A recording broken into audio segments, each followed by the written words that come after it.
When it comes to friendships, I always used to believe in a certain sense of comfort that time used to give me. In the sense that I always had more time with my friends. When goodbyes actually meant see you later. When cups of coffee were meant to be repaid later. When jokes were meant to be exchanged later, and when petty squabbles were meant to be resolved later. All of that held true. That is until I faced loss. I'm sorry for your loss. These were the words that seemed to keep finding their way back to me. I faced loss twice in my life. Once when an old friend committed suicide, and the other when a friend passed away in a car accident. This came to me as a bolt from the blue.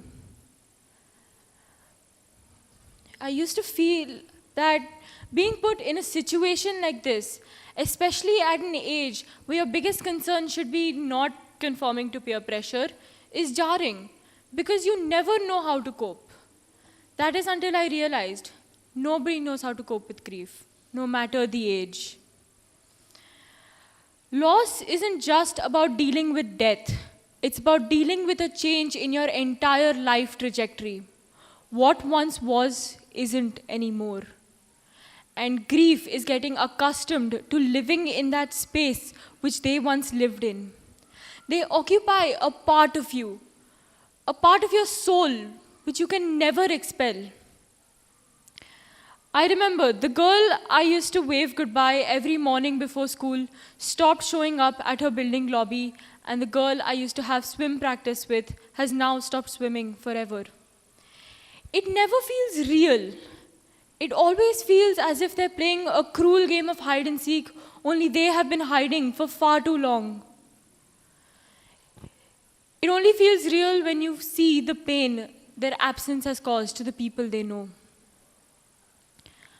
A quote from Jamie Anderson reads, grief is just love with no place to go. I was so used to channeling my love for my friends in a particular path that when that path closed up, the love piled up. And without an outlet, this love turned into anger, sadness, and resentment. However, I treated my grief as a chore, and grief isn't a chore, it's a journey.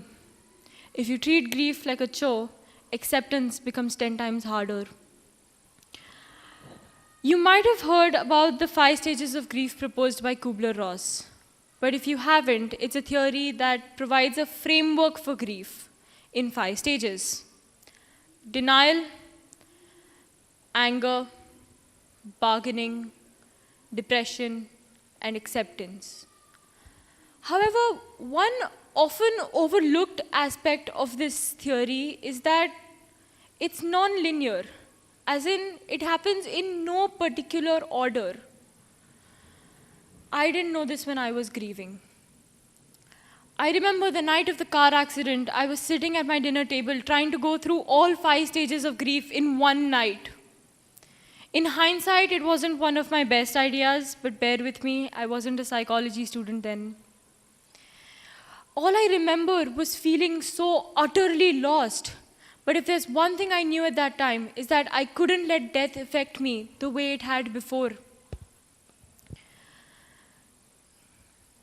When my first friend passed away, I used to tell myself that this sort of thing happens once in your childhood at most, that it probably wouldn't happen again, and this pain you're feeling is fleeting. However, when my second friend passed away, this entire belief system that I made for myself crumbled. I kept on creating these patterns where I felt that I lose touch with a friend, they die, I pick myself back up, and another friend dies. This pattern was how I viewed my grief, which made it harder to change my perspective. I kept on waiting for the other shoe to drop, and I felt that I'll have to face loss over and over again. But that's when I realized death is everywhere. Death lurks without an algorithm, without any way to predict who would die next and how. The fact of the matter is, nobody knows how to grieve. So confusion and frustration are emotions that intertwine with the sadness. I have learned from grief, but I have not overcome it. And I can't give you a cheat code to overcoming grief either. What I can do is offer my experiences.